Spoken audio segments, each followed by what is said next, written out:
Hello and welcome to Catholic Answers Live on this Feast of the Assumption. I am your host, Cy Kellett, and if you're not familiar with the Feast of the Assumption, it's celebrated August 15th each year by almost all of us, by the vast majority of Christians, I should say. I believe it's a date that we share in common with all the Orthodox churches as well, and many Protestant churches as well. And it's the day of the celebration of Mary ascending into heaven, or I shouldn't say ascending into heaven, being assumed into heaven, which is kind of a little glimpse of what's up for us about the resurrection of the body and the body continuing, not being discarded so that we'll be ghosts forever, but the resurrection of the body as an important part of our faith. So I hope this is a very blessed feast day for you and a happy day, and we're just delighted to have you for a summer afternoon. And Jimmy Akin is our guest for 2 hours of Internet Open Forum. Jimmy Akin, senior apologist here at Catholic Answers, the author of The Bible is a Catholic Book, among many other things, and the proprietor of Jimmy Akin's Mysterious World. Hello, Jimmy Akin. Hello, Cy Kellett. You said Protestant churches, some of them celebrate the Assumption of Mary. Which Protestant churches are you thinking of? I was thinking of Anglicans, that there are Anglicans who celebrate it, but I may have been mistaken on that. But I thought that there were... There might be some Anglo-Catholics who do, but I'm not aware of other Protestants who do. As I was saying that, I was thinking, I wonder if I'm even right about that. But we do this is a very ancient feast. So it's one that we share with even churches that have been divided from us over the centuries. I'm not going to give out the number because it's an Internet Open Forum. The Internet has about 1 million questions for Jimmy Akin, and one of them each week is, what's dropping on Jimmy Akin's Mysterious World this week? Well, last Friday, the 11th, was the 5th anniversary of the show. So I invited the listeners to send in their mysterious experiences that they've had, and then I offer a few comments on the experiences they reported. This Friday, we're going in a different direction, and we're talking about a gentleman from the 19th century named Leo Taxil. He was a French freethinker. You know, he was raised Catholic, but he lost his faith and became a freethinker and became a Mason. Okay. And then he reverted to the Catholic Church, and he started writing books that were exposés of Freemasonry. And other people came forward and confirmed what he was saying, and it was pretty disturbing. So we're going to be talking about Leo Taxil's Masonic revelations. And this was a 19th century thing, you said? Yes, he even met with Pope Leo XIII, and he had a lot of support from cardinals at the Vatican and other Vatican officials, and so he made a rather big splash. Oh, at least alleging that he was revealing the secrets. So we'll find out, were they really the secrets? Well, he did reveal a lot of secrets. A lot of them had already been revealed before in other literature, but he called particular attention to them and then made some additional revelations. Oh, all right. I'm looking forward to this one. So does this must be momentous in the history of relations between Catholics and Masons, because I know that Catholics were forbidden from being Masons for a long time. They still are, but we go into this in considerable detail, and it's an extremely interesting story. Oh, all right. Coming up this Friday on Jimmy Akin's Mysterious World. On this Feast of the Assumption, we got a bunch of great questions from the Internet, and some of them long, so I'll be reading them, but and some short, but all great. One of the nice things about getting to do these Internet Open Forums is we get to kind of, select the questions and organize them, and then it assures that we get a great variety of questions. So here's our first one. This one comes from Sue. Sue, I think. Sue, okay. How can Catholics respond to the argument against human life beginning at conception, which goes like this? If human life begins at conception, that implies the zygote is already a person. But identical twins come from the same zygote. So the zygote cell cannot already be a one-of-a-kind person. A zygote can even fuse with another zygote to create a single new embryo. And we do know that the cells of the normal early embryo are totipotent, meaning each cell or group of cells from a single normal early embryo can become an embryo too, and subsequently a person too, evidenced by triplets and quadruplets. Because of totipotency, Scientists and fertility clinics are able to routinely split apart embryos to create more embryos. But if life begins at conception, then are you saying every time an embryo is split into two embryos, a person is being split into two persons? Certainly not. Therefore, there is no inherent individuality with the zygote or early embryo, or earlier, thus cannot already be a one-of-a-kind person. Of course, a live zygote is living, but not a one-of-a-kind person, according to science. Okay, so we can process this question on more than one level. The level we were just offered there at the end is the scientific level. And speaking scientifically, it is extremely clear that zygotes are alive. A zygote, for people who may not be familiar with, is a one-celled organism. So it's the earliest stage of development for higher life forms. We all start as one-celled zygotes, and then our cells diversify and grow. But it's extremely clear that zygotes are alive because they have metabolic processes that are happening in them. Dead zygotes don't grow. They don't divide. Their cells don't split. And so it's really clear that they are alive. The question is, from a scientific perspective, is not, are they a person? Because a person is a philosophical category. From a scientific perspective, the question is, are they living human beings? And yes, they're living because they have metabolic processes that are happening. Their cells are active, they process energy, they grow, they split, and so they're clearly alive. Are they human? Well, yes, they're human because they have a human genetic code, not the genetic code of a rabbit or a carrot or anything like that. Are they beings? Well, yes, they are, because a being, speaking from a scientific perspective, is simply an organism. It's something that is not part of another organism. It's its own distinct organism. And unborn children, even at the zygote stage, are distinct. They're not part of their mother. They may be inside their mother, but they're not part of their mother, as indicated by the fact they have their own genetic code, not their mother's genetic code. And if you leave them alone, they will just continue to grow and develop. So it's real clear they're organisms. Scientifically speaking, therefore, zygotes are living human organisms. Now, what the question goes on to ask is, well, what about cases where a zygote splits and you have twinning or even potentially more than that happening, where you end up with triplets or quadruplets that are all identical? Well, okay, there are other organisms that split.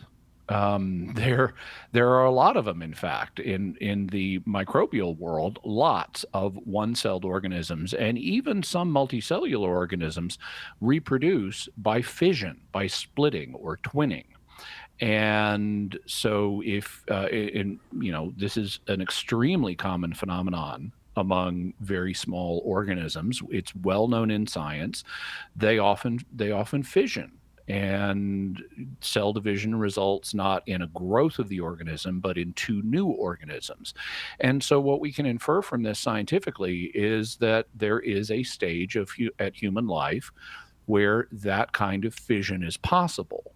And so you can have very small humans, either one cell or just a few cells, divide in such a way that you end up with two or more living human organisms.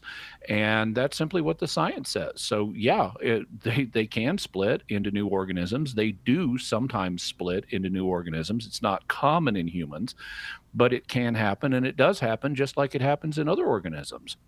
But you wouldn't look at other organisms that use cell division as a form of reproduction and say that, oh, well, none of these are alive. That would make no sense. Neither would you look at them and say, oh, this organism and this other organism aren't really two separate organisms because they split at some point. No, they are two separate organisms now. And so scientifically speaking, there's no issue here. If you have an accurate understanding of the science, human zygotes are clearly living human organisms, and art and natural twinning or cell division or fission is possible at very early stages of human development. Now, there are other questions that can be raised that operate on a religious or philosophical plane, like what happens in regard to the souls that these living human organisms would have. Now, strict materialists don't tend to believe in souls, but at least not today. But the soul is a religious and philosophical concept, not a scientific one. So we have to step aside from a purely scientific analysis if we want to ask about what happens with the souls of these individuals. However, even here, the Catholic Church has a very clear answer on what would happen. The Church teaches, and this is actually one of its infallible teachings, that the soul is the intellectual soul is the substantial form of the human body. And consequently, if you have a human body, it has a distinct intellectual soul that is integrating it and keeping it alive and so forth. So, on this one body, one soul principle, if you have a zygote come into existence, it's got a soul. What then would happen if it fissions? Well, okay, there seem to be two possibilities. One possibility is that the organism splits in such a way that neither resulting organism can claim to be the original. You have two brand new organisms at that point. The other alternative is that one of the two resulting organisms does have a claim to be the original. This would happen, for example, let's say you've got a 16-cell organism and two cells split off and form a new organism. Well, the original 14 cells then continue to grow and develop, and it would seem like you've got an argument that the 14 cells have an organic continuity with the original 16-cell creature, because we can add and lose cells. We do that all the time anyway. Right. We always have, our bodies are always making new cells and always having cells die in a process called apoptosis. And so you could look at the 14 and say, okay, this is essentially the same thing as the 16. It's just lost a couple of cells, but it's the same organism. So on the one body, one soul principle, what would happen in those two scenarios? Well, on the first scenario, where neither resulting organism has continuity of identity with the original organism, then the original organism died. You had a very short-lived human, and when it fissioned in such a way that you have two new organisms, the original organism would have just died. And you had two new organisms created. They also have human bodies, and therefore they've got two new souls. On the other hand, what happens on the second scenario, where you've got an organism that splits off maybe a little part of itself, but it continues on? Well, in that case, it has the same soul it originally did. You know, just like you and I have souls that continue in our bodies despite the fact we're constantly gaining and losing cells. The new organism that's newly created would then have a new soul. And so that's what would happen in that case. I forget if CU asks about chimeras, but which is where two organisms merge. He did mention that, yeah. Yeah, and right. this also happens. It's another possibility in early human development. You can have two early humans merge, and the question is, what happens in those cases? Well, scientifically, they're a new living human organism, and religiously, philosophically, the same scenarios would play out if the two organisms fused in such a way that neither of them has continuity of identity with the original two organisms. Then the original two organisms died, and you have a new organism that has a new soul. On the other hand, if they merge in such a way that one of them has continuous identity, this is kind of like if you or I had an organ transplant. You know, you could get a new liver and you'd still be Cy Kellett. Right. In that case, the soul of the of the organism that has continuity would be the same, and the other organism that got merged into it and lost its continuity of identity, that one would have died and its soul would have gone off. So even on the philosophical and religious perspective, there are very feasible answers to this question, but strictly on a scientific perspective, zygotes and other early humans are living human organisms, and consequently, and it's also possible for things like twinning and chimerism to occur in early human development the same way they occur in other species. CU, I am so grateful for that question. It was a long question, but that was really worth it. I'm so glad we got to have that discussion. Thank you for sending us that question. If you ever want to send us a question for Internet Open Forums, you can always just email them to us at radio@catholic.com. Maybe you're in contact with Jimmy and you can get it to him. That will work as well. But we'll get it to Jimmy if you send it to radio@catholic.com. That does bring us to the break. We'll take a quick break. Be right back with more Internet Open Forum with Jimmy Akin on Catholic Answers Live. We're here for you. Call now. Catholic Answers Live. Underwriting for Catholic Answers Live is provided by Real Estate for Life. Real Estate for Life connects home buyers and sellers to real estate agents while supporting pro-life organizations. On the web at realestateforlife.org. Unplanned, the true story of Abby Johnson. I would be the youngest director in Planned Parenthood history. She believed in a woman's right to choose. I've had an abortion myself, so I don't have any problem with another woman making the same decision. Until the day she saw something that changed everything. Tiny, perfect little baby.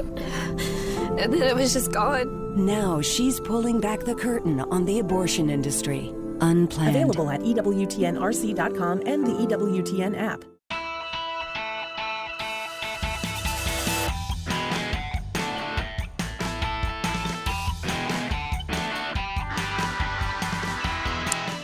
Welcome back to Catholic Answers Live. Jimmy Akin is our guest. It's Internet Open Forum, both hours today, and we've got lots of great questions from the internet, so on we go. This one comes from Rose. Rose asks, if the ancient Egyptians had a 10-day week and the Israelites were slaves there for 400 years, where did they get the 7-day week from in the creation story? Does this affect the dating of the Pentateuch? So we should probably start by talking about the concept of the week. Now, human timekeeping is governed by certain fundamentals that are astronomical in nature. The Earth rotates once every 24 hours, so the day is a basic timekeeping unit in all human cultures. And the Earth orbits the sun every little more than 365 days. Right. So the year is another universal timekeeping unit among humans.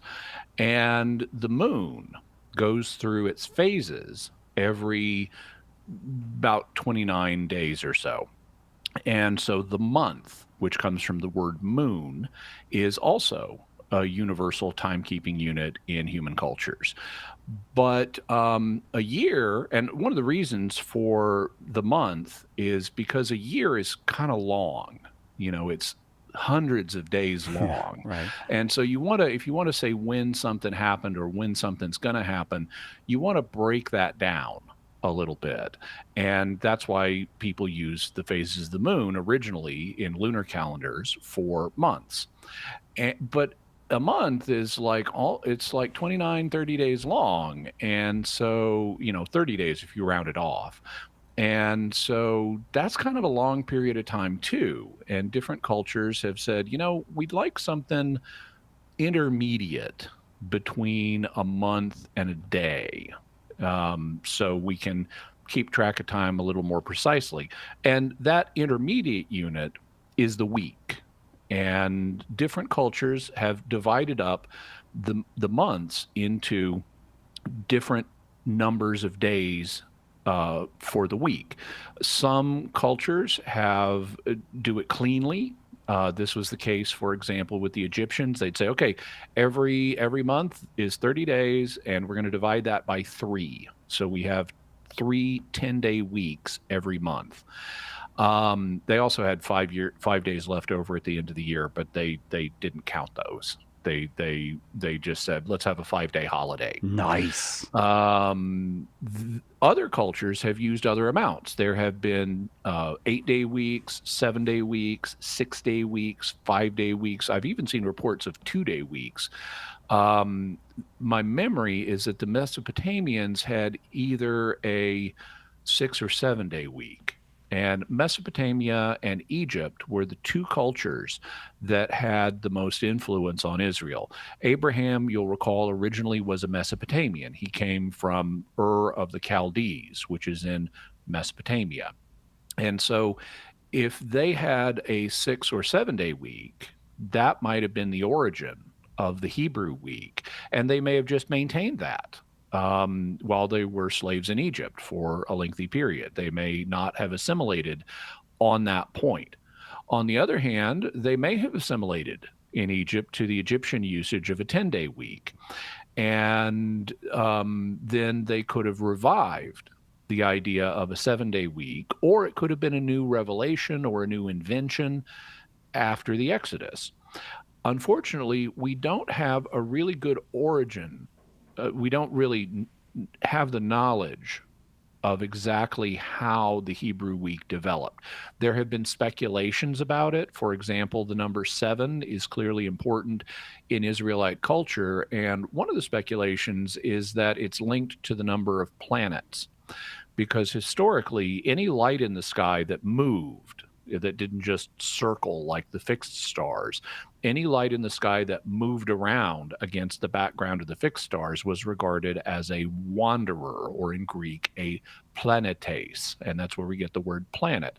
So originally, the planets were the sun, because it moves against the background of fixed stars, the moon, because it moves against the background of fixed stars, Mercury, Venus, Jupiter, Mars, Jupiter, and Saturn, because they all move against the background of the fixed stars. And so there were 7 classical planets, and some have speculated, well, maybe that's where the Hebrews got their 7-day week. Maybe it was because the number 7 was important in their culture. Maybe the number 7 was important because of the number of planets, or it could have been because of something else. 7 is a prime number. And prime numbers are often, regarded as special or significant because they don't behave like other numbers. And so that's a possibility too. Unfortunately, we really don't know how the Hebrew week developed, historically speaking. And as a result, this issue really wouldn't have an impact on the dating of the Pentateuch, because not knowing how the week arose in Israelite society, we couldn't use that information that we don't have to determine anything about the dating. Rose, thank you very much for that question. It's Internet Open Forum. Jimmy Akin is our guest. Let's go to Mike's question. Mike asks this: I caught just a part of the show on one of the cable channels, and a so-called Middle East historian was laying blame heavily on the Romans versus the Pharisees for Jesus' death. He said that putting Jesus to death was not the Jewish way. He said that the Romans viewed Jesus as a threat to keeping order, and to them, he was just one of hundreds that they killed in a week. And he also said that there were at least 100 other Jews claiming to be the Messiah at the time. I never heard that before. Your thoughts on the accuracy of those statements? I think they're considerably exaggerated. It is true that there were various other claimants in the first century A.D. who represented themselves as messianic figures, but it wasn't 100 of them in the ministry of Christ. That's clearly exaggerated. It's also not true that Romans put hundreds of people to death every week during the reign of Christ. Now, after the Jewish war broke out, when the Romans were besieging Jerusalem, they put to death thousands all at once. But that's during a war that happened decades later. They were not killing 100 people by crucifixion or other means every single week in Jerusalem. If they had done that, the Jews would have revolted, and the Jewish war would have happened a lot earlier. In terms of it not being the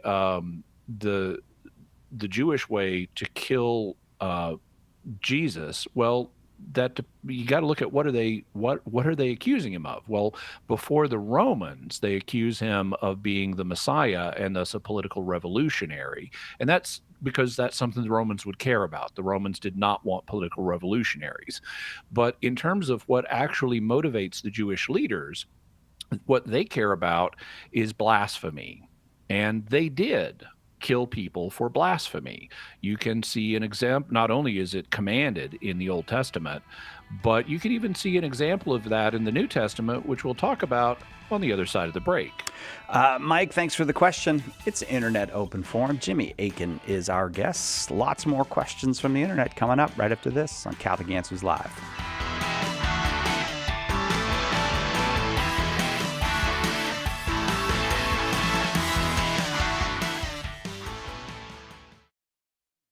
This year, the Catholic Answers Conference turns its attention to the question of God in an age of unbelief. Join us September 21st through 24th in San Diego for I Believe in God, featuring very special guest Scott Hahn and an all-star lineup of speakers. Spend 4 fun days with your favorite Catholic Answers apologists. Seats are still available, but going fast. Use promo code EARLY to save $50 and register today at CatholicAnswersConference.com. Want to know more about the origins of the Catholic Church? Joe Heschmeyer explores the beginnings of Christianity. In the early church was the Catholic Church. Joe digs deep into the words and actions of those who lived right after the apostles to refute anti-Catholic claims of how the faith was lived back then. Order your copy of The Early Church Was the Catholic Church today at shop.catholic.com or get it at a good Catholic bookstore near you. If you're not a Bible scholar, the full message of how the Sunday Mass readings fit together can be tough to comprehend. Apologist Carlo Broussard is here to help. Join Carlo every Friday for the Sunday Catholic Word podcast. In each episode, he unpacks the scripture readings for that Sunday and brings them all together so you can better understand and defend the faith. Visit SundayCatholicWord.com to subscribe. That's SundayCatholicWord.com. What if the voice of your deepest doubts about Catholicism rose up in the form of a human being and challenged you to defend your most foundational beliefs? That's the task apologist Trent Horn took upon himself in his new book, Devil's Advocate, a dialogue with his own best objections against the faith that he professes and defends. You can stand up against your doubts, and Trent will show you how. Pick up your copy of Devil's Advocate today at shop.catholic.com or at a good Catholic bookstore near you.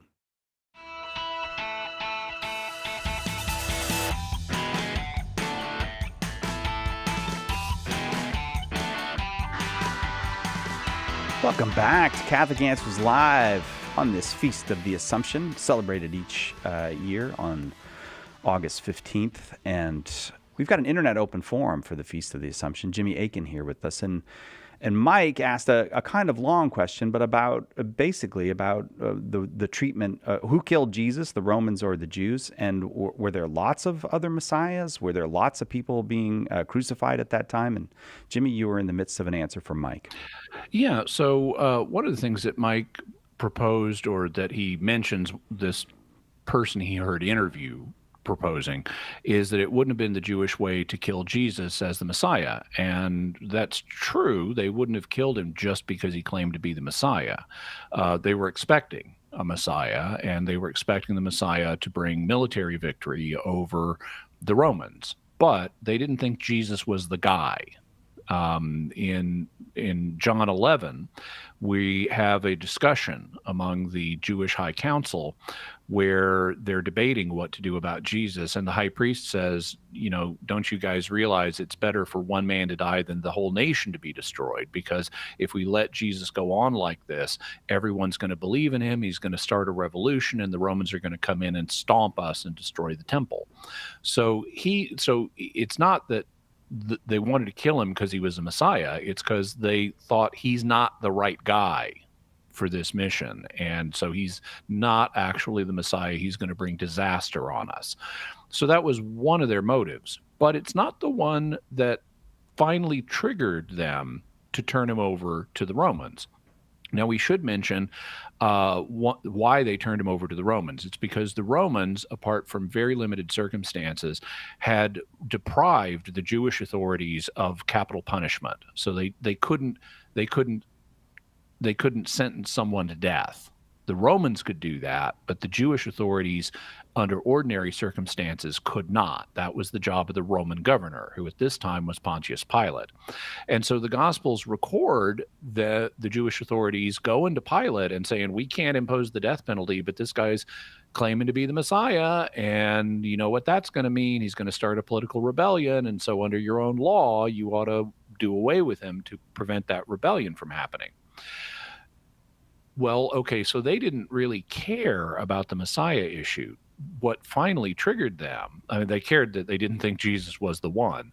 But what finally triggered them was blasphemy. And Jews did execute people for blasphemy. It's stoning, for example, is required in the Old Testament law. If someone blasphemes God, you're supposed to stone him to death.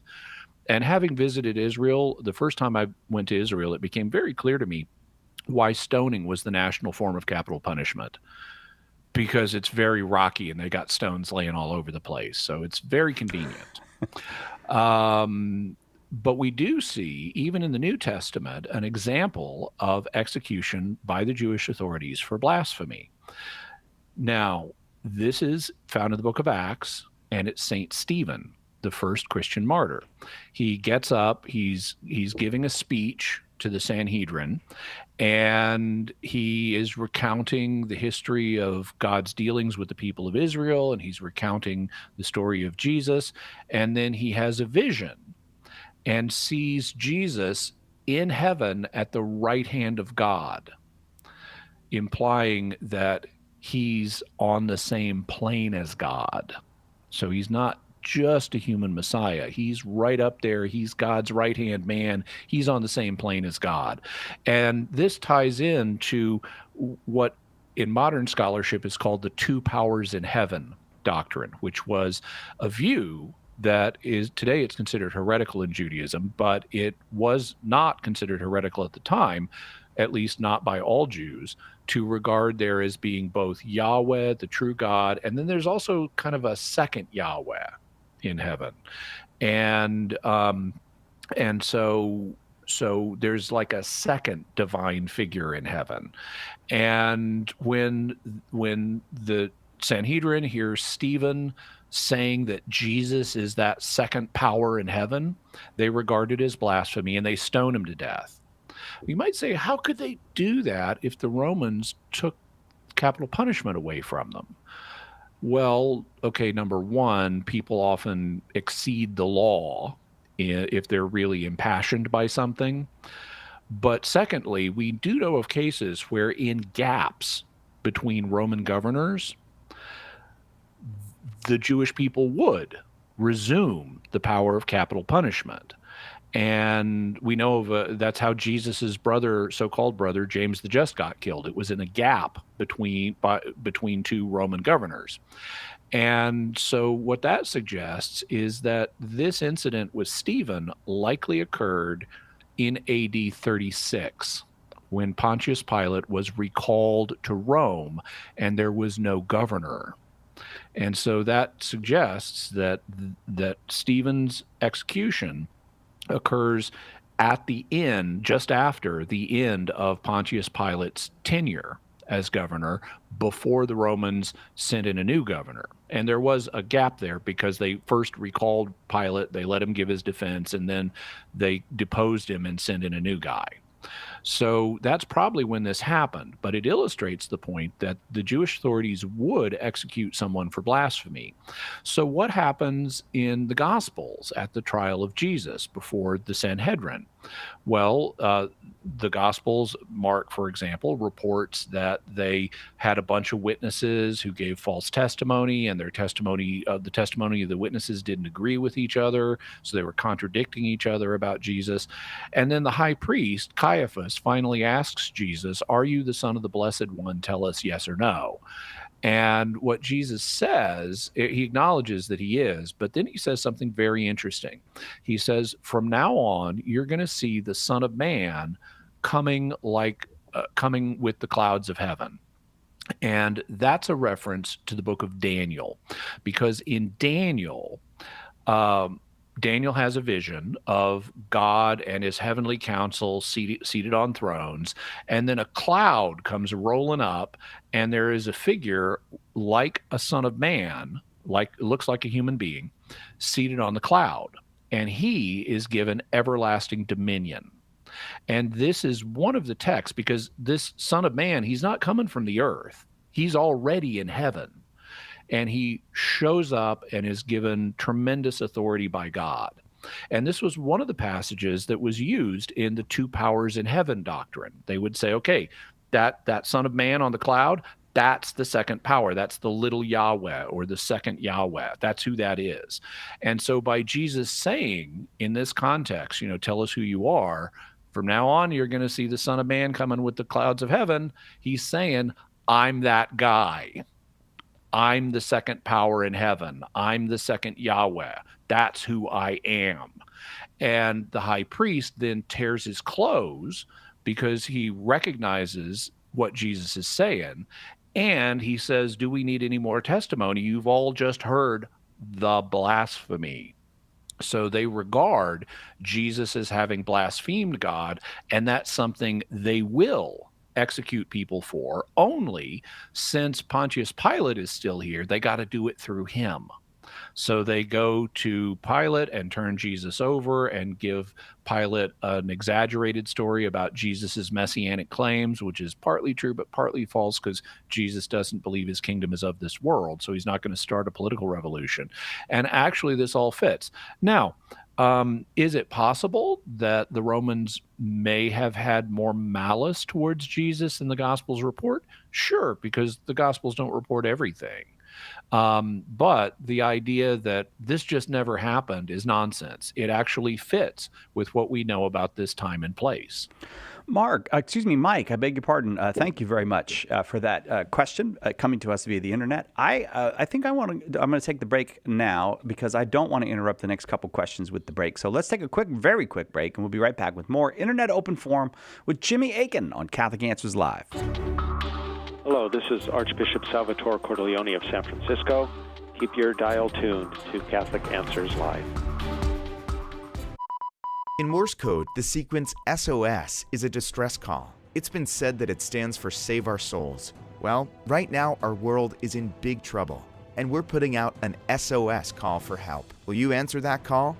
St. Paul Street Evangelization, a Catholic nonprofit, has hundreds of teams who share the good news with souls who don't know Jesus. Catholic Answers is supported in part by St. Paul Street Evangelization. Visit streetevangelization.com to get involved. He is only one of 4 popes honored as the Great. Matthew Bunsen and the Doctors of the Church.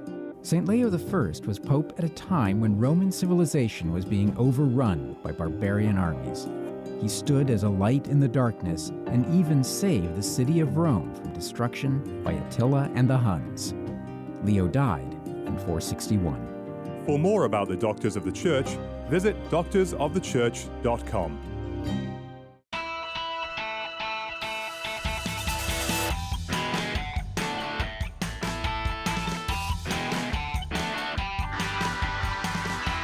Welcome back to Catholic Answers Live. Lots of stuff to sink your teeth into in these questions so far today. It's Internet Open Forum. All these questions come to us via the internet. You can participate if you ever want to just send us an email, radio@catholic.com. We'll get your internet question into the lineup. This one comes from Mark. He says, say we could travel back in time.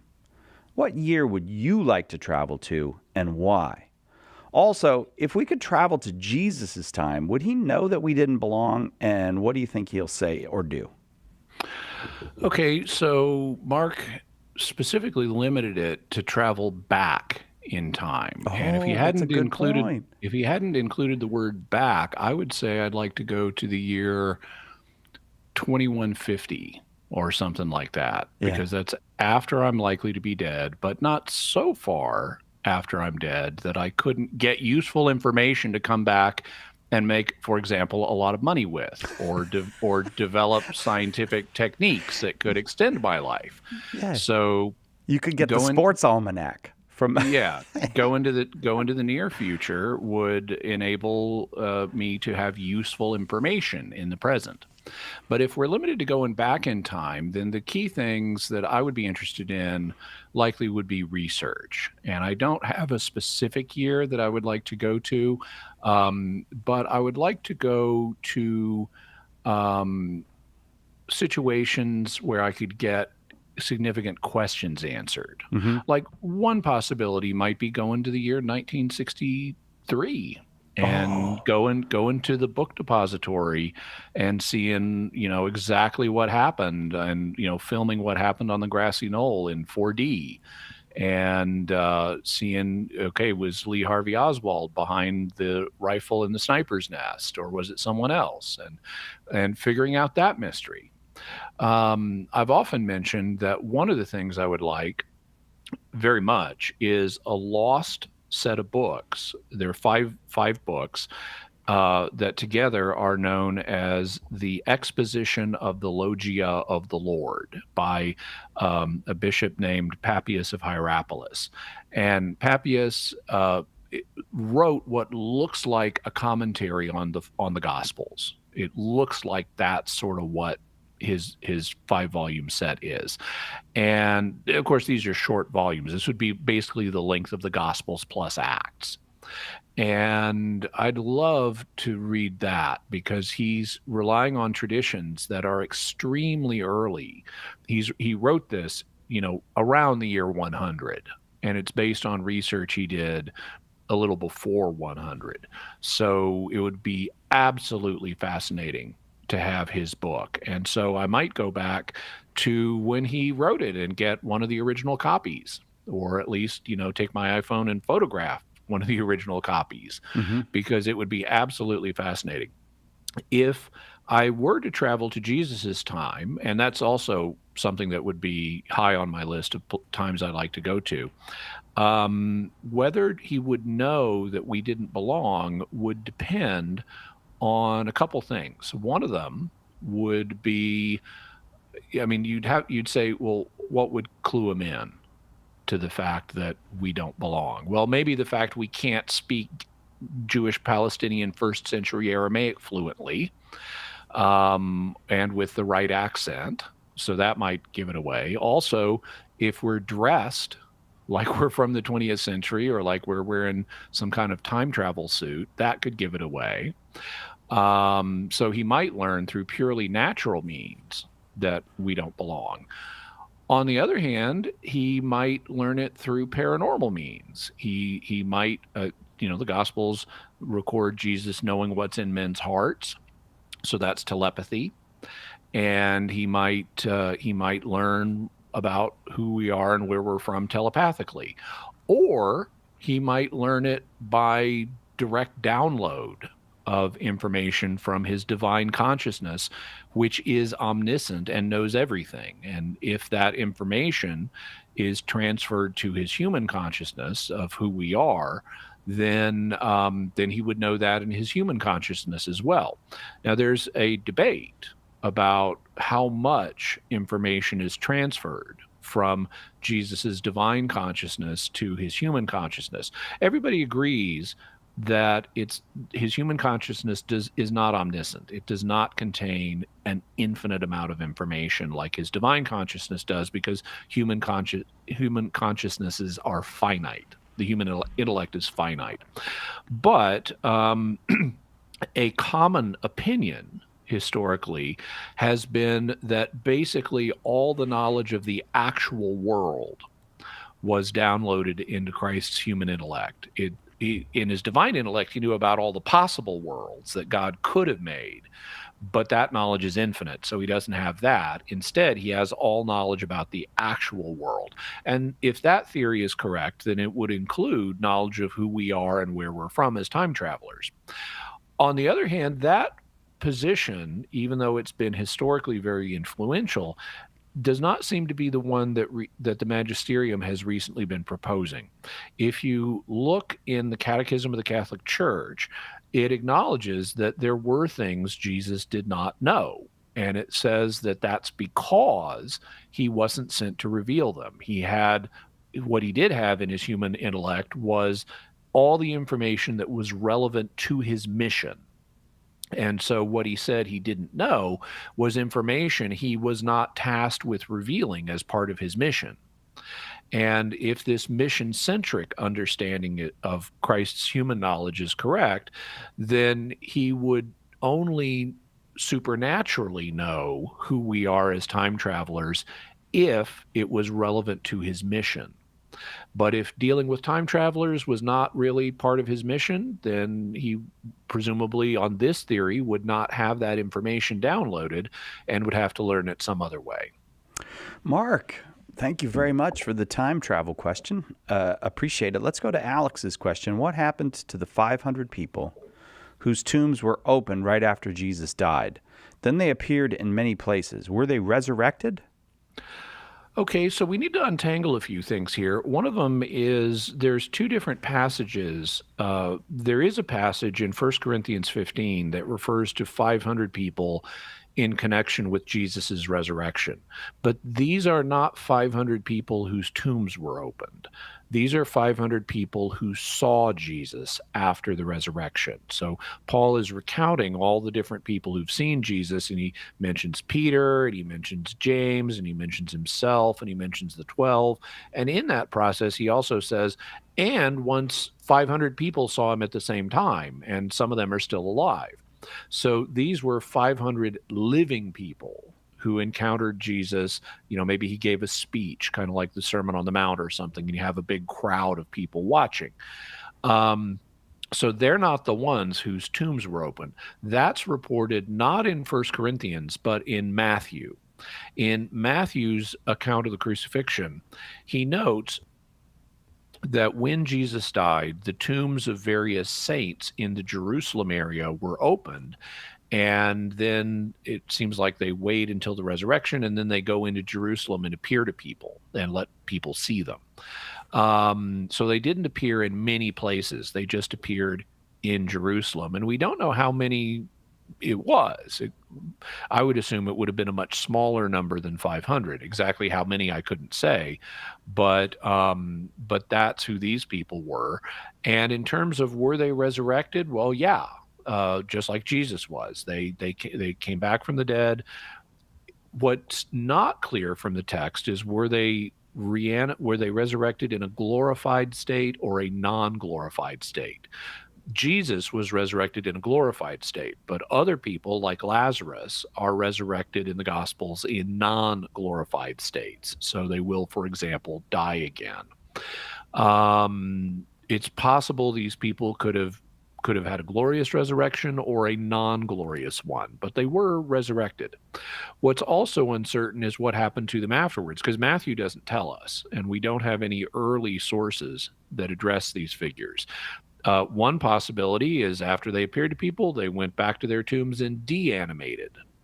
Another possibility is they continued to live for a while and then experienced normal death, the way Lazarus would have. Another possibility is maybe they ascended to heaven, either with Jesus or in some other way. And so it's a very mysterious text, and we don't really know a lot about it, but that's what I can tell you based on the biblical record. Alex, thank you for that question. And the exposition of the Logia of the Lord might have more information. I'm just saying. if only. It's out there somewhere, probably. Hopefully. And one hopes. Let's go to a question from Mike. Now, this is a different Mike, I think, but I don't know. I said that, but I don't know. Mike asked this. Someone I work with claimed that artists painted Jesus and the saints with halos, not just to indicate their holiness, but because they likely had an aura around them in real life. I'm having a hard time buying that, but wondered if Jimmy could come up with any possible scientific explanation that could support that line of thought. So I assume that they're not referring to a visible aura that you could see with your physical eyes, because that would mean they were glowing with visible light for some reason. And I'm not aware of anyone who claims that. What I am aware of is people in the paranormal community who claim to be able to see human auras. And these auras are regarded as not something you see, at least normally, with your physical eyes, but something you mentally perceive. And they're reported to be like an energy field that surrounds a person. And depending on the shape of the energy field, or especially its color, you can learn something about the person. So I might say, "Oh, Sai, your aura is very red today. What's going on?" I'm so mad. And yeah, maybe. And so people who believe in these auras sometimes look at religious art and they notice, oh, Jesus has a halo and the Virgin Mary has a halo and St. Paul has a halo. And so these are like auras. And so maybe that's what inspired this art. Well, I'm not at all confident of that. Because, and I'd have to do some more research into the history of art, but my impression is that, radiance is associated with holiness in the Bible.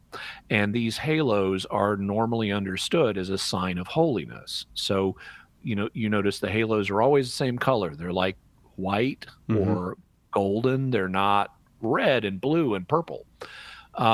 So it seems to me that the color scheme that's used for them, white is associated with holiness in Western art. And so it is a sign of their holiness. And it may even be the case, my memory's fuzzy on this, that the circular shape of the halo is a modification of a crown, because crowns were circular in shape. And maybe they just kind of tilted that crown to become what we think of as a halo. You even see some depictions of halos where it's like a little crown floating above the person's head. So that may be the actual origin in Western art. I'd have to check that out. However, since Mike asked for a scientific explanation, I can mention that there has been scientific research done in parapsychology on auras.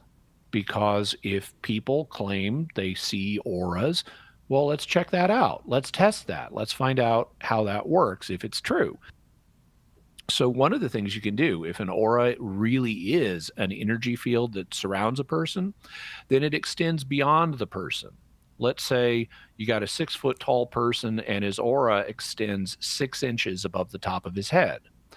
Okay, let's take a 6-foot tall screen and either put the 6-foot tall person behind the screen or not, and ask an aura percipient when he's there.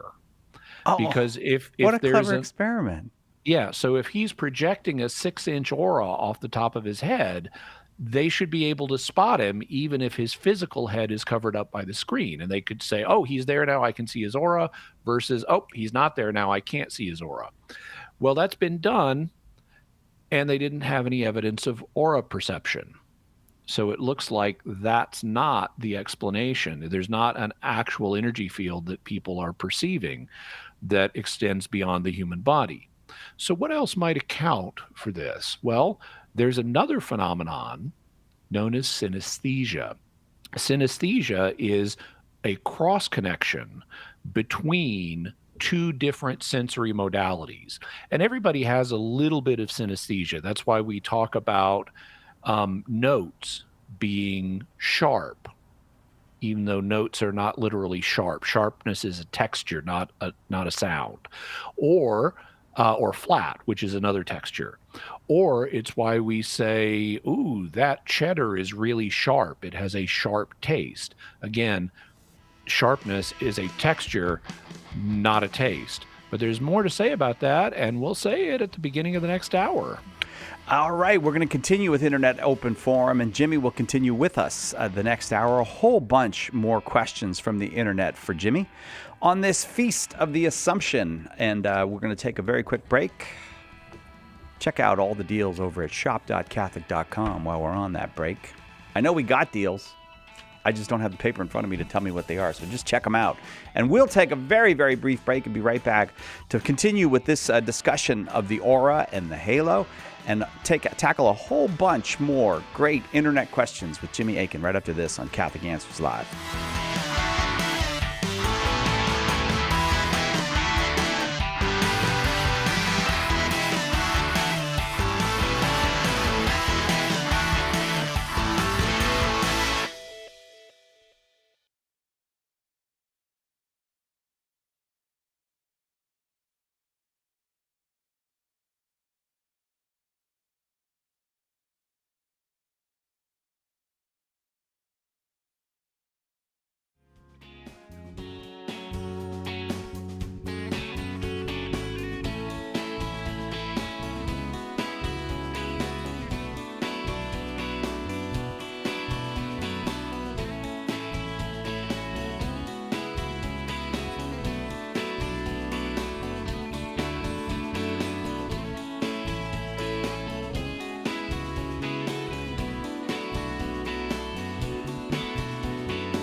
Welcome back to Catholic Answers Live on this Feast of the Assumption, August 15th. At least that's the date here in Southern California. You might have finished the Feast of the Assumption if you're on the other side of the date line, but whatever day it is, we're happy you're here with us. It's Internet Open Forum today, and Jimmy Akin is our guest. So if I give out the number, that'll be a mistake. Jimmy Akin, of course, senior apologist here at Catholic Answers, the author of A Daily Defense, 365 Days Plus One to Becoming a Better Apologist, and proprietor of Jimmy Akin's Mysterious World. Jimmy, thank you for being here for another hour.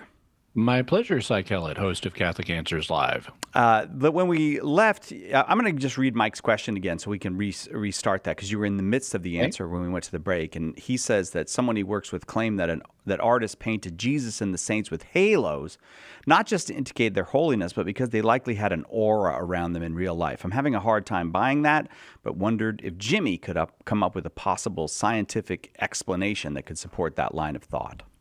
So, as I said at the end of last hour, I think that what the person is likely claiming is not that Jesus and the other saints were visibly glowing with visible light that you could see with your physical eyes, but instead that they had an aura that you could perceive mentally. Like there are various people who claim to see auras around other people and note the color of the aura and so forth. I don't think that's a particularly likely explanation for the artwork, for reasons I talked about then, and I won't go through all that again. But I will talk about aura perception and what's likely responsible for it. As I mentioned, there have been tests done by parapsychologists to see, is someone really able to see something like an energy field around a person. And one way of doing that is blocking them from seeing the person. Like if you got a 6 foot tall person, you put a 6 foot tall screen in front of the person. And then if there's a physical field around the person that extends beyond their body, they should be able to see the physical field, or the energy field, poking out from above the top of the screen when the person is there, and then see that it's not there when the person is not there. And so there have been tests done where parapsychologists have set up such screens and said, okay, is there someone behind this screen or not? And the answer seems to be that aura percipients, that is, people who claim to perceive auras, are not seeing such a field. They can't tell the difference between when a person is or is not behind the screen. And so that suggests that there's not a literal energy field that they're picking up on around the human body. Now, we do emit energy. I mean, heat, for example, is a form of energy that we release, and so you can see a human on thermal vision, but and you can, if you look close, if it's really accurate thermal vision, you could even see a little heat halo around people, but that's not what they're picking up on. So what might they be picking up on? Well, there is a known psychological phenomenon known as synesthesia. The sthesia part of that means feeling, and the syn part means sun. It's from the Greek preposition sun. It means together. So synesthesia is a kind of together feeling where you cross connect two different sensory modalities, like texture and taste. So even though sharpness is a texture, a knife is sharp, you could say, oh, that cheddar, that has a really sharp taste, that's sharp cheddar. And everybody has some degree of this cross connection between different sensory modalities, which leads to a lot of the metaphors we use. Like, for example, warm colors, warm is a temperature, or cool colors, cool is a temperature, not a color. And so we've all got a little bit of this, but about 4% of the population has more intense synesthesia. And these people are known as synesthetes. I happen to be one of them. In fact, I have multiple types of synesthesia, so I'm what's sometimes called a polysynesthete. To give you an example, one of the kinds of synesthesia I have is a very common kind known as grapheme color synesthesia, where I connect written shapes like letters and numbers, those are graphemes, with colors. So for me, the letter A is red, the letter J is green, the number 3 is purple, the number 4 is seafoam green. And as soon as I see letters, I associate them with these colors, which I don't physically see, but I see them in my mind. So for example, Cy, your name, is yellow and blue for me. So when I hear Cy or see Cy written, I think yellow and blue.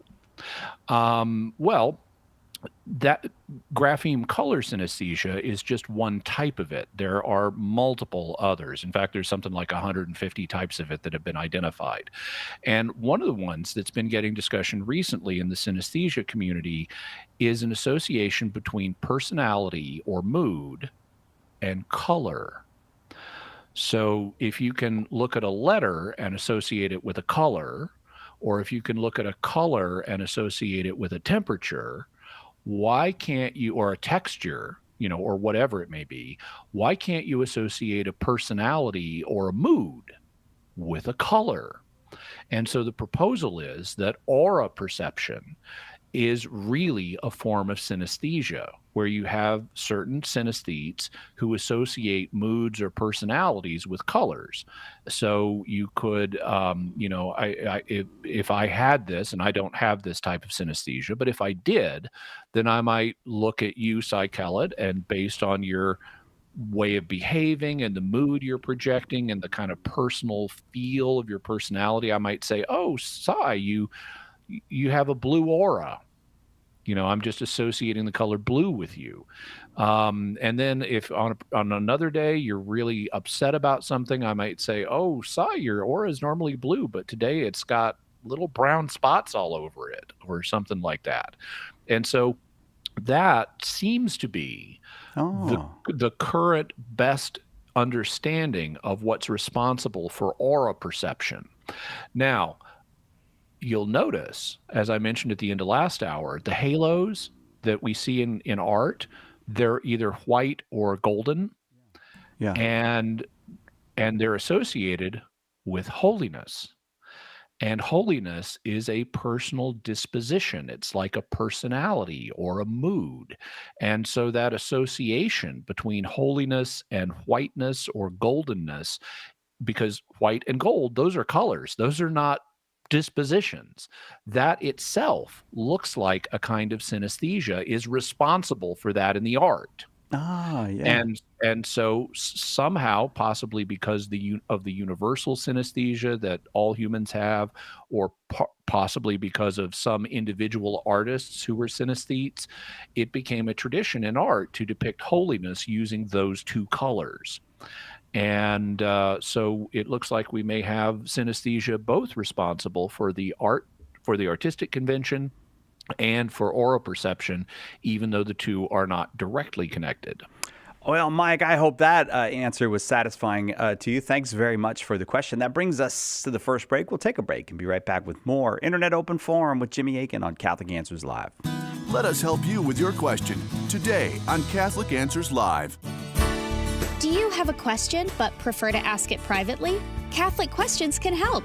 Go to CatholicQuestions.com to ask your question online, email us, drop us a letter, or give us a call. Longtime Catholic Answers Live apologist and author Jim Blackburn or another Catholic Questions apologist will be happy to assist you. Catholic Questions proudly supports Catholic Answers Live, so visit us at CatholicQuestions.com today. That's CatholicQuestions.com.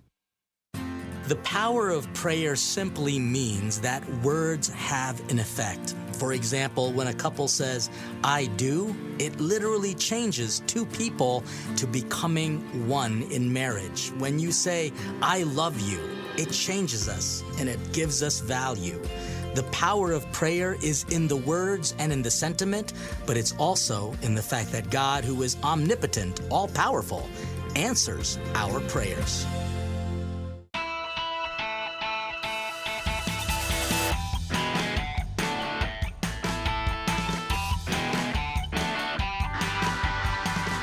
Welcome back to Catholic Answers Live. I'm Cy Kellett, your host. Jimmy Akin is our guest, and it's an Internet Open Forum today. Lots of wonderful questions from the internet for Jimmy. Again, if that's something you'd like to participate in the future, just shoot us an email. radio@catholic.com is our email address, radio@catholic.com. And this one comes from Mark. How can we explain the simplicity and unchanging nature of God with the fact that God the Son took on a human nature in real time? This is something that has always stumped me. So I think that I understand the stump factor because we are time-bound beings here, and time is all we've experienced, and it can make it hard to think about what's it like for a being that is not time-bound the way we are. And to help us think about this, it's useful to use metaphors. And so what I'll do here is propose a metaphor. If you imagine me with a stream in front of me, and I reach down my hand and poke my fingers into the stream, and then you freeze that image. So I've got my hand poking down into the stream. Well, because the image is frozen, I'm not changing. But if you look at my hand, I've got 5 fingers, and they're in a sequence, 1, 2, 3, 4, 5. And so even though I'm not changing because the image is frozen, I have my fingers in an environment that's different than my environment. They're underwater, and they're in a sequence, 1, 2, 3, 4, 5. So that's a metaphor that can help us understand what it's like for God. God, becoming incarnate. God is in the eternal now. He doesn't change, but he enters into or unites himself to a human nature that's within time and that does have a sequence. So, there's an early moment in Jesus's life, and then he gets born, before he's even born. Then there's a later moment, when he appears in the temple when he's 12 years old, and he starts his ministry when he's about 30. Then he is crucified when he's about 34, and so forth. Now, God, in his eternal nature, is not changing. He exists outside of time in the eternal now, but he projects, if you want to think of it this way, this is the metaphor part, he projects, or more literally unites himself with a human nature that's inside of time. And that human nature, because it's subject to time, is something that is sequential and has sequential experience, kind of like the sequence of my fingers once I stick them down into a stream. And so, there are other ways of depicting the relationship between God's eternal now and the flow of time. Another one that I use is standing back and looking at a mural. If you're in a museum and you look at a mural that's painted on a wall, you can see the whole mural without turning your head. And murals often tell a story.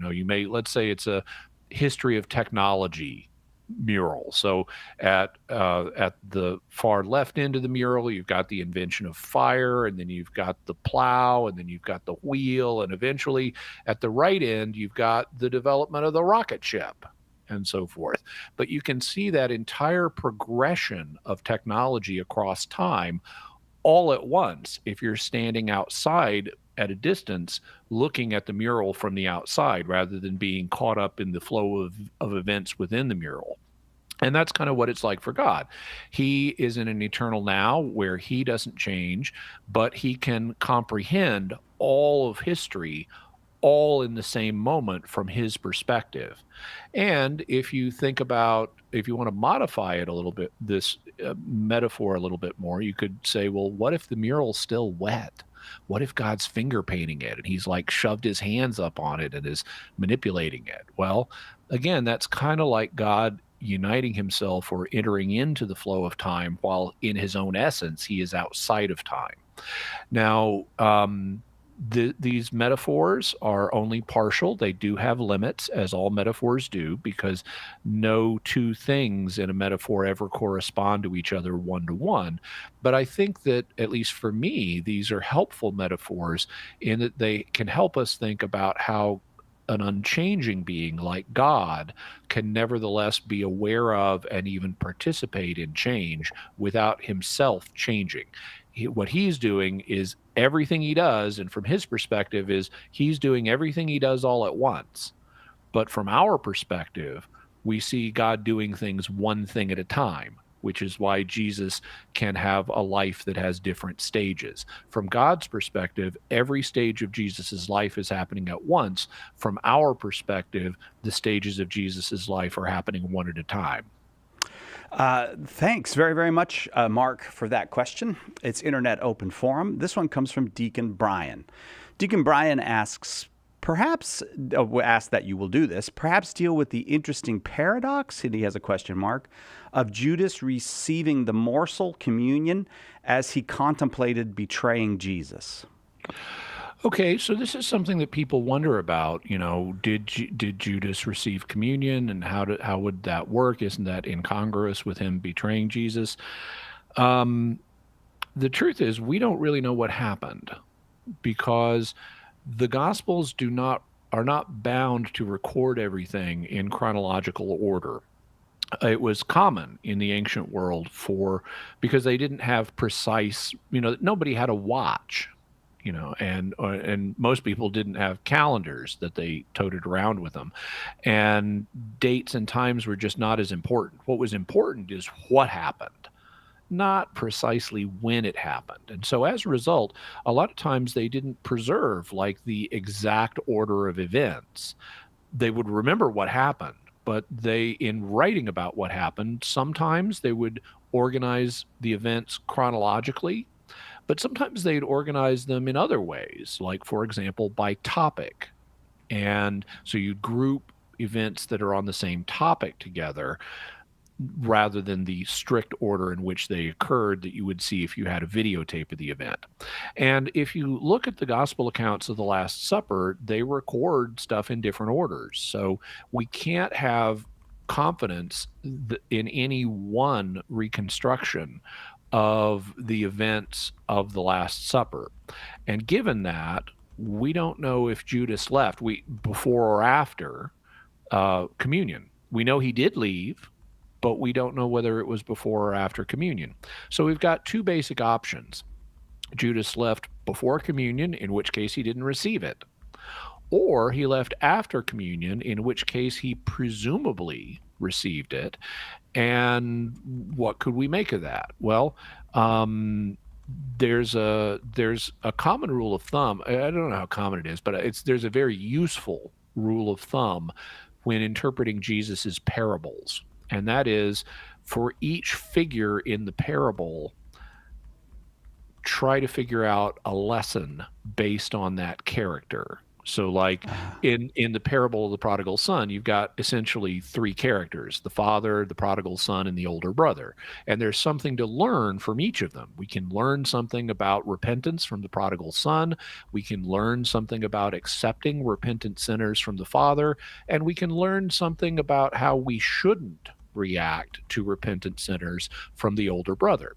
And I think the same thing would apply in a lot of narrative situations. So if Judas received communion, there are two relevant figures, Jesus and Judas.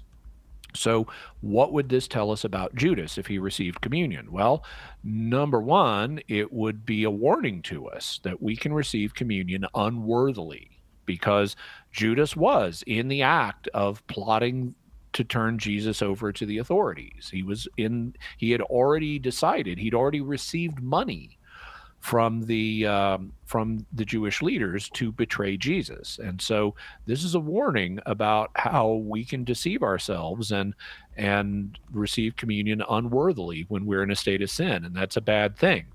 It's also possible that by this point Judas didn't even believe in Jesus. That may have been why he was willing to turn Jesus over to them, and that would give us a different lesson about how Judas's example shows how even people who lack faith may end up receiving communion, and they may not properly value it for what it is because they don't believe.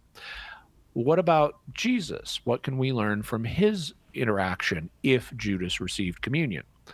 Well, it seems to me that this illustrates how, despite our sins, including our betrayals of Christ or our lack of faith in Christ at times, he chose to make himself vulnerable in the Eucharist. He chose to allow himself in his sacramental form in the Eucharist to be received by people who weren't where they should be spiritually.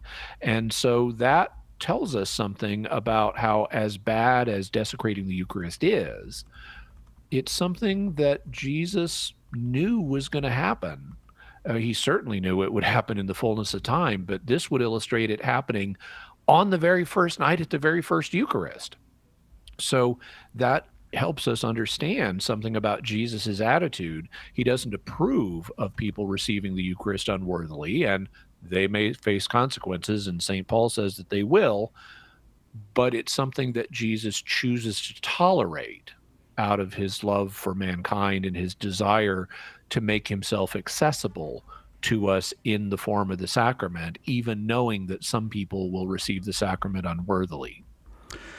Thanks very much for the question. I appreciate that, Deacon. We appreciate that you listen and that you write. And on we go. We got Matthew asked this, and this is a longer one as well, but I'll read it to you, Jimmy. Hello, Jimmy. I was wondering what your take is with regards to the inter-Christian dispute between two Protestant scholars in particular about the genre of the Gospels and their use of literary devices or lack thereof. One scholar says that because the Gospels are considered ancient biographies, this means that the evangelists felt free to use literary conventions of their day to communicate the story of Christ, event displacement, transferal of info from one character to another, and etc. While another scholar advocates for the reportage model, genre for the Gospels. Or you could just say reportage model. And says that the contrary view makes the Gospels less reliable as a result.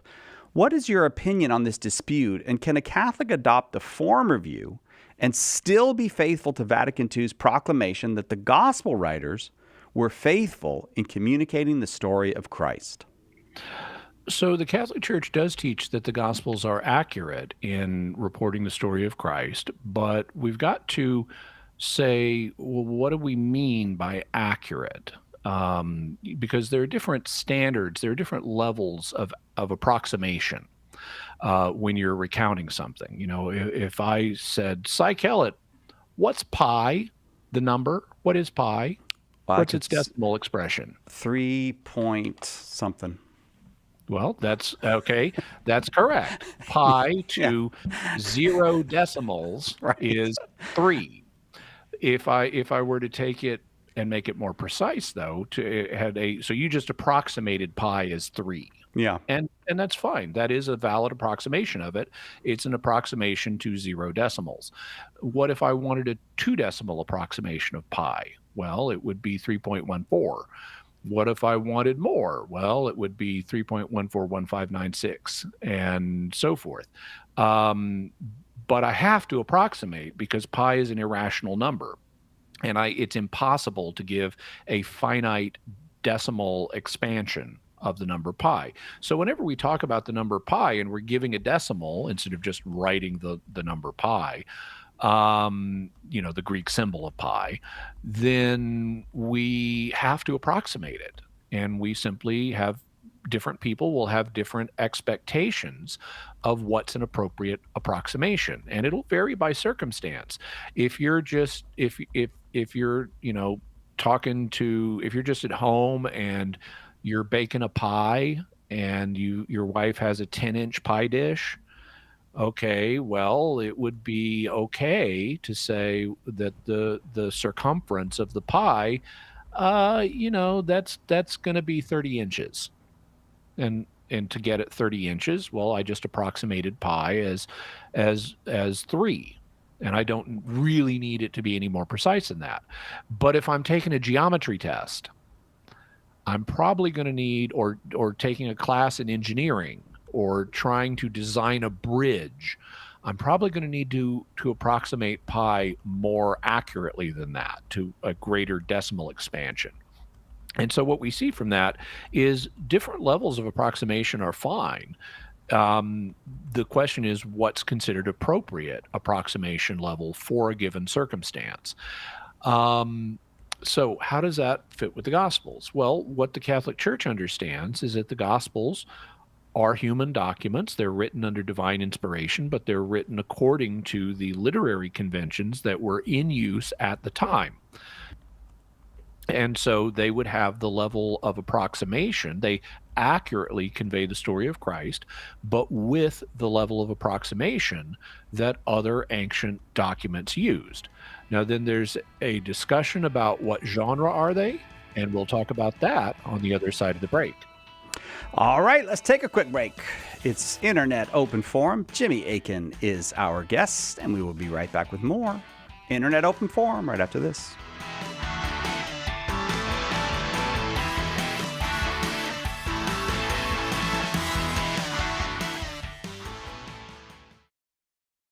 This year, the Catholic Answers Conference turns its attention to the question of God in an age of unbelief. Join us September 21st through 24th in San Diego for I Believe in God, featuring very special guest Scott Hahn and an all-star lineup of speakers. Spend 4 fun days with your favorite Catholic Answers apologists. Seats are still available, but going fast. Use promo code EARLY to save $50 and register today at CatholicAnswersConference.com. Our Lord needs articulate defenders of the truth to spread the joy of the Catholic faith. Catholic Answers monthly giving club, Society 315, helps you fulfill the call in 1 Peter 3:15 to always be prepared to make a defense for the hope that is in you. For as little as $10 a month, you'll help Catholics grow in faith, bring lapsed Catholics home, and lead non-Catholics to the truth. Go to casociety315.com and join today. Want to know more about the origins of the Catholic Church? Joe Heschmeyer explores the beginnings of Christianity. In the early church was the Catholic Church. Joe digs deep into the words and actions of those who lived right after the apostles to refute anti-Catholic claims of how the faith was lived back then. Order your copy of The Early Church Was the Catholic Church today at shop.catholic.com or get it at a good Catholic bookstore near you. If you're not a Bible scholar, the full message of how the Sunday Mass readings fit together can be tough to comprehend. Apologist Carlo Broussard is here to help. Join Carlo every Friday for the Sunday Catholic Word podcast. In each episode, he unpacks the scripture readings for that Sunday and brings them all together so you can better understand and defend the faith. Visit SundayCatholicWord.com to subscribe. That's SundayCatholicWord.com.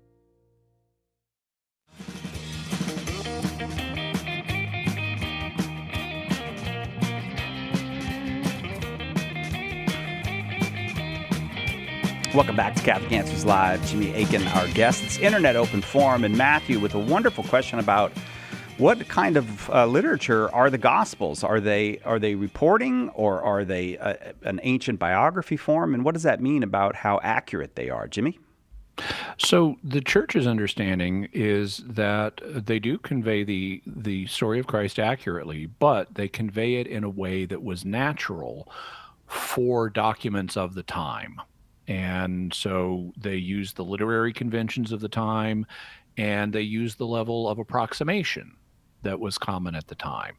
And we can show that they aren't strict, they aren't just transcripts of what happened that present everything in exact detail, in exact chronological sequence. Because we got 4 of them.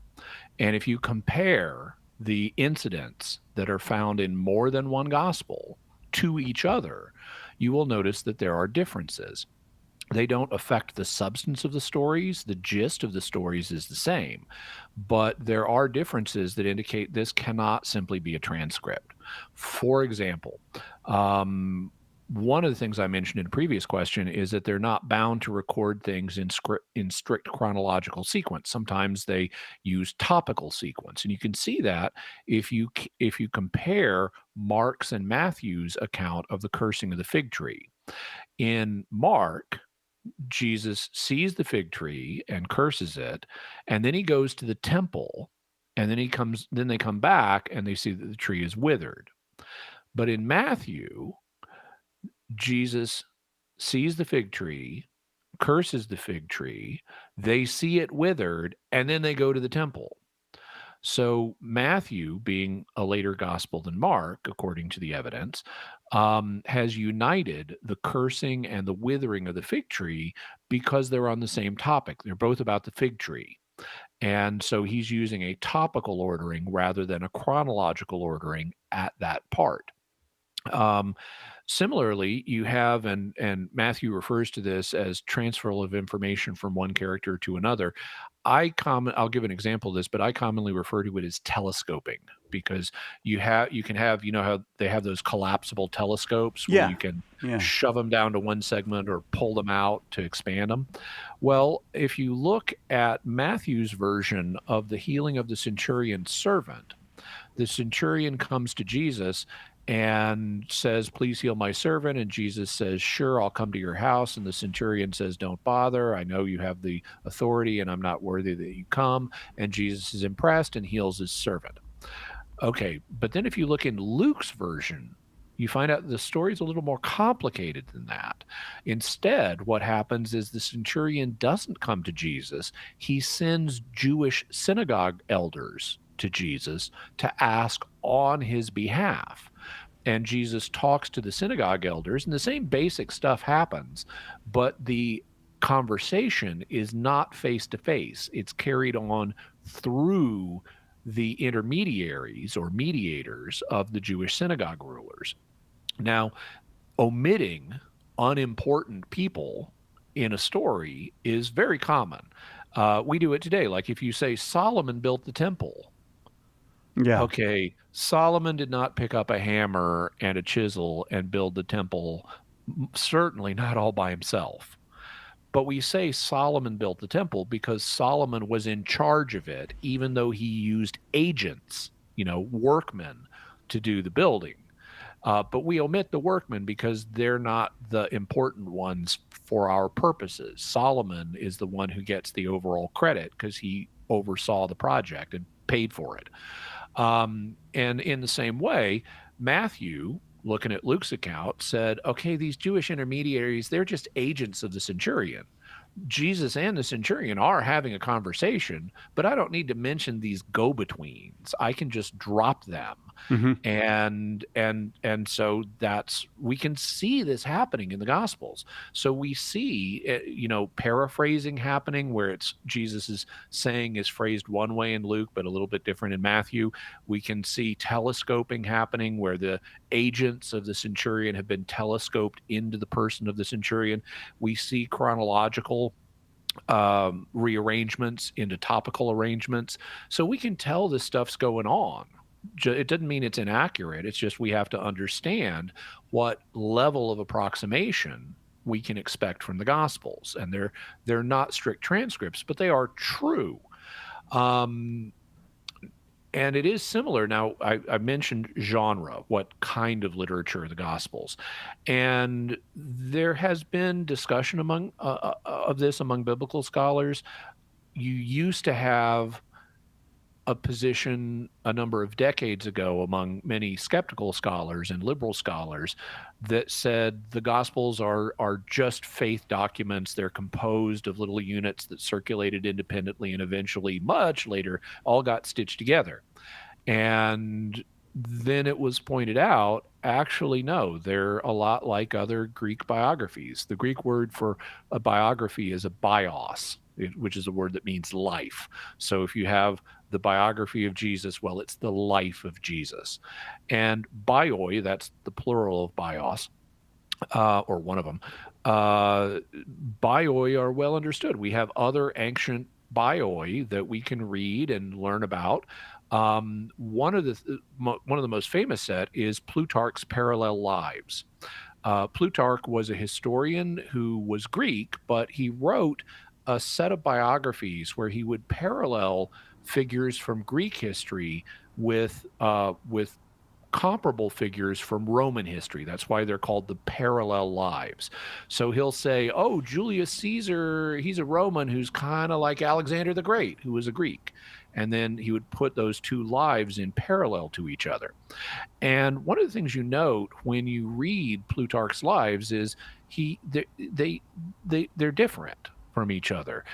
For example, if he's talking about a figure that lived hundreds of years ago, there's going to be much less chronological detail than if he's talking about someone living in his own generation. And so for someone living a long time ago, he may have a birth narrative and a death narrative, and the stuff in the middle is just, here's a bunch of stuff this guy did. It's not, here's a bunch of stuff this guy did in this exact order. But if you're looking at someone from Plutarch's own generation, he has much more detail. And so into which category do the Gospels go? Well, there's a difference of opinion among dates, but basically all scholars date the Gospels to the 1st century. And I personally, based on my study, would date them to the 50s and 60s. So these are quite, whichever dates you prefer, these are quite recent. And so we would expect the Gospels to have the kind of detail and accuracy that you would expect in a recently written biography. So I think it is possible for a Catholic to adopt the understanding that the Gospels are bioi, at least broadly. They're not identical to other bioi, but they go in that general category, and that we have to read them in light of how documents in this period worked. And we can even show by comparing them that they have things like paraphrase and telescoping and rearrangement going on. And there's nothing unfaithful about that. The Catholic Church permits that, and Vatican II is consistent with that. In fact, that would be the position I've just described is more conservative than a lot of Catholic biblical scholars. Matthew, thanks very, very much for the question. That brings us to the break. We'll take a quick break and be right back with more Internet Open Forum with Jimmy Akin on Catholic Answers Live. Hang on. Catholic Answers Live will return in a moment. Underwriting for Catholic Answers Live is provided by Real Estate for Life. Real Estate for Life connects homebuyers and sellers to real estate agents while supporting pro-life organizations. On the web at realestateforlife.org. One of the biggest mistakes a Christian can make is to try to do good without God's help. St. Therese said, when we trust only ourselves and not God, our soul becomes incapable of virtue. Her remedy? Works of charity. And the greatest work of charity is to share the gospel. At St. Paul Street Evangelization, a Catholic nonprofit, we encourage you to share the gospel with someone who doesn't know Jesus. Catholic Answers is supported in part by St. Paul Street Evangelization, streetevangelization.com. The wisdom of Mother Angelica. Isn't it awesome that we today do not recognize His presence in the Eucharist? Is it because we really don't go to Him in humbleness of heart and say, Lord, I don't believe, help my unbelief. Lord, I want to see you. I want to recognize you. I cannot live without you. Are we saying that? EWTN. Live truth. Live Catholic.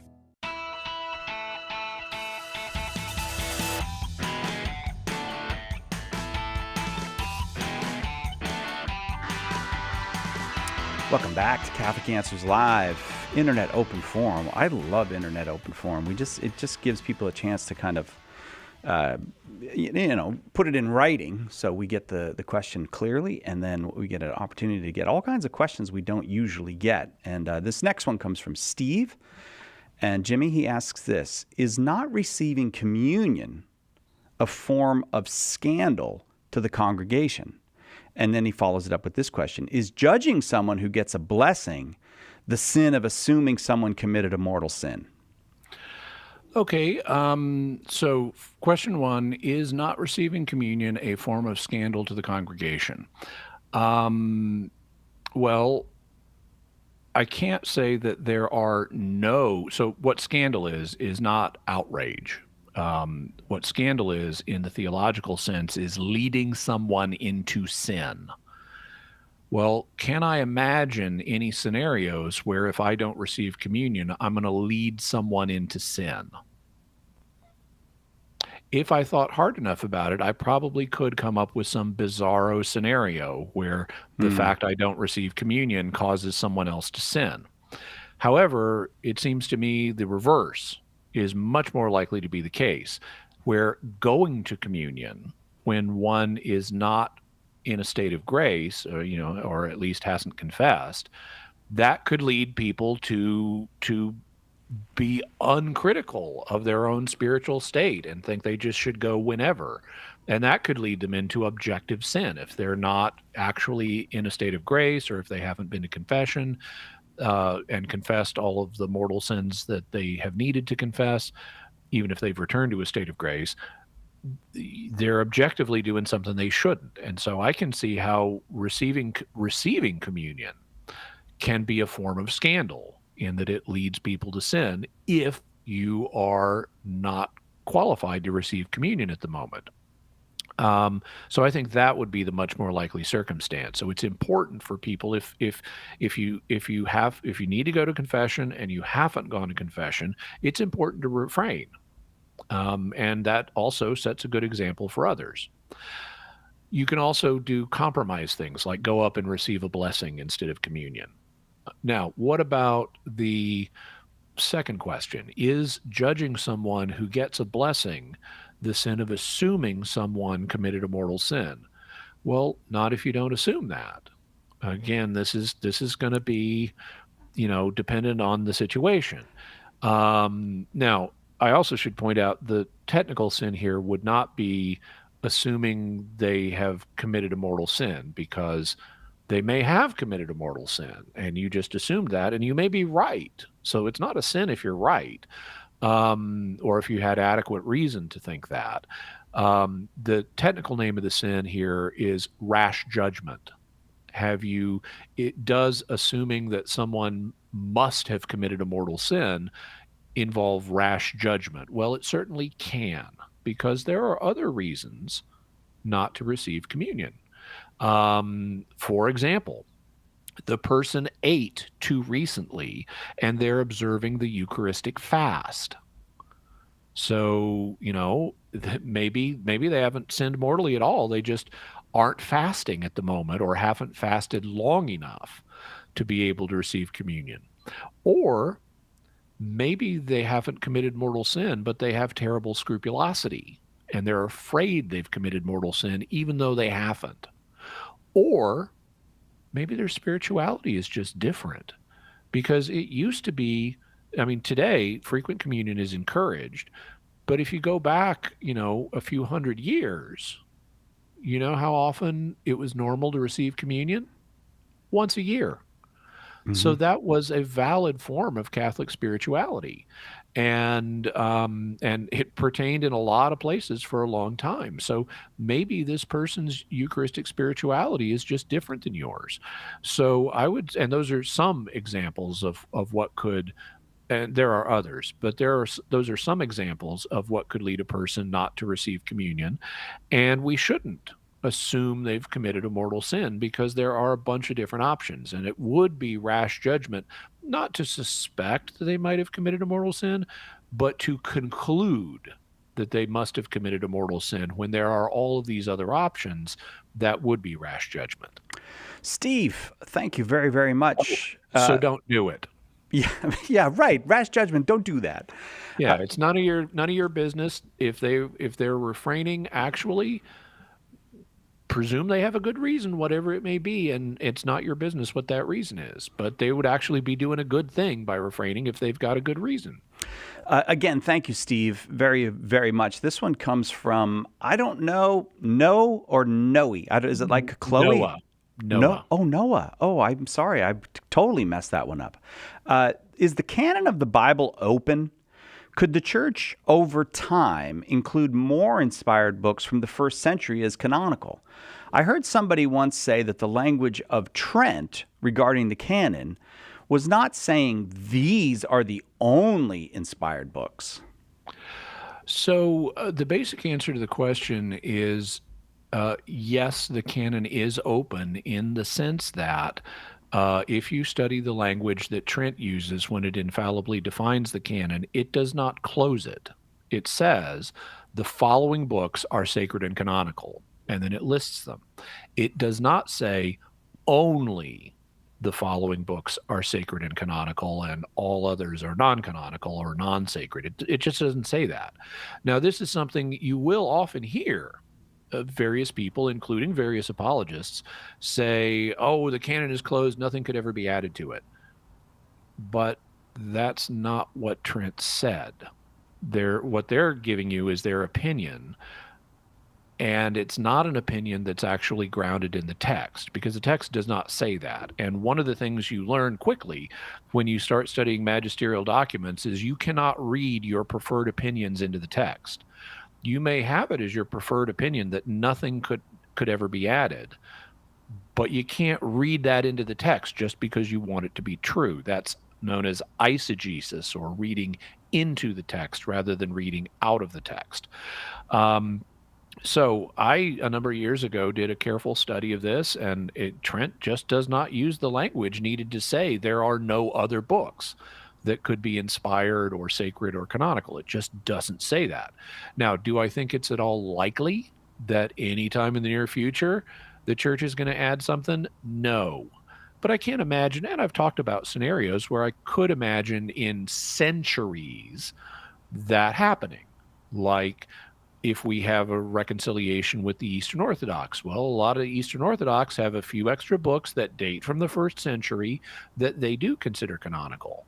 And for a time after reunion, or at the time of reunion, the church might say, we don't need to settle this question. The issue of these books didn't divide us in the early church, so we can leave it open now, where Catholics aren't required to recognize those books as canonical, but former Orthodox who are now back in union with us, they can recognize them as canonical. And they could let the two traditions exist side by side in the church, just like they did in the early centuries.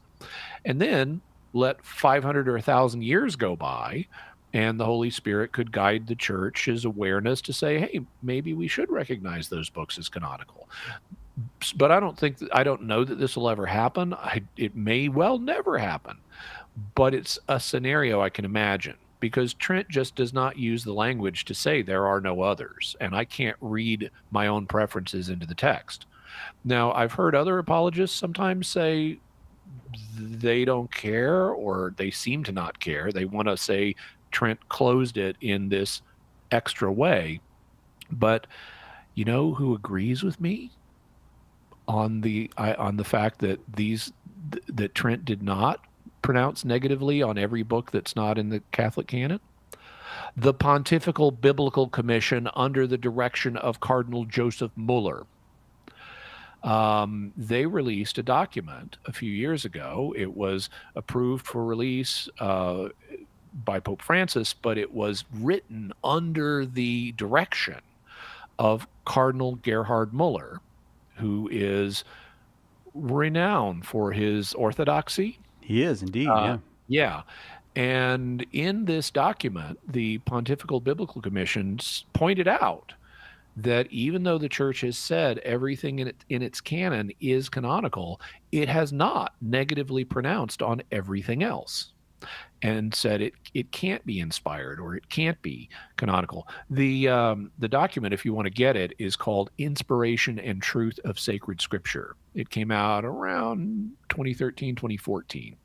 So I understand people's desire to have a particular answer on this question in the negative, because there is a kind of intellectual comfort or safety in thinking this is it and this is all it ever could be. But that's just not what Trent said. And the Pontifical Biblical Commission under Cardinal Muller agrees with me. And when we're talking about Trent, it's the Council of Trent, by the way. It's not Trent Horn, in case anybody was... And it's not the podcast, the Council of Trent. It's neither of those. Logan wants to ask this, and I do want to get this question in. Logan said, imagine you were in a bind, and you found someone on the brink of death who asked to be baptized. All you have is Gatorade or coffee or an energy drink with you. Can you baptize them, since water is contained in these products, or does it have to be a certain purity?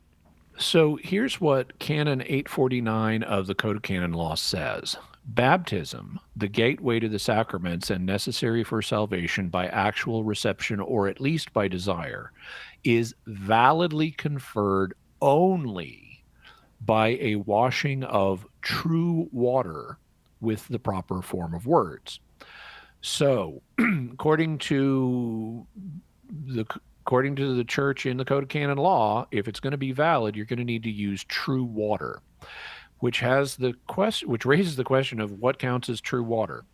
Well, there are a bunch of dimensions to this that I won't go into, but what I can say is there has been discussion among sacramental theologians. So since this is theology, we're now into the realm of opinion rather than church teaching. There has been discussion of what would count as true water, because not all water is pure.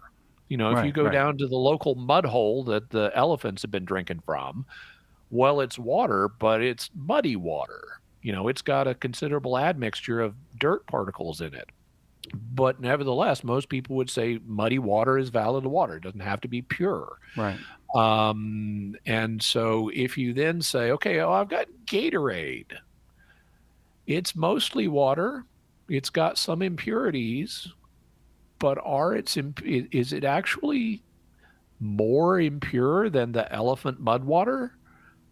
Maybe not. You could do a particulate analysis and come up with how many parts per million are actually something other than H2O.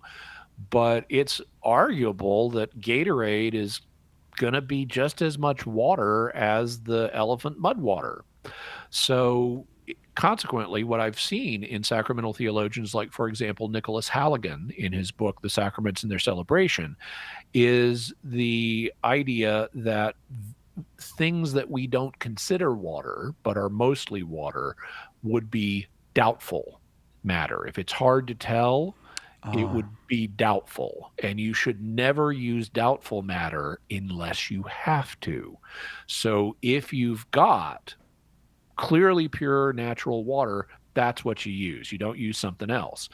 But what if we're in this emergency situation and all we've got is doubtful matter?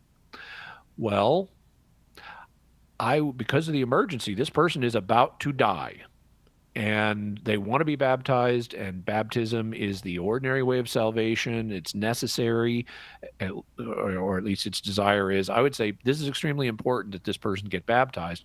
What I would do is a conditional baptism. If I've got doubtful matter, I would baptize the person using the formula, if this is valid matter, I baptize you in the name of the Father and of the Son and of the Holy Spirit.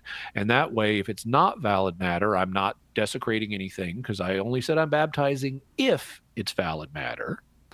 But if it's valid matter, then I'm actually baptizing the person, and that's a great spiritual good for him. So that's what I would do in this kind of situation. And I'd stay away from the mud holes in Arkansas. Apparently they got elephants out there, so be careful.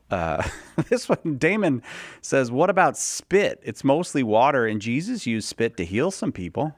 He used spit to heal people physically. He didn't baptize them with spit. Spit is a bit different, because even though it is mostly water, it also has other stuff in it, like enzymes that help break down our food when we put it in our mouths. But spit is typically a category that is recognized by humans as different than water.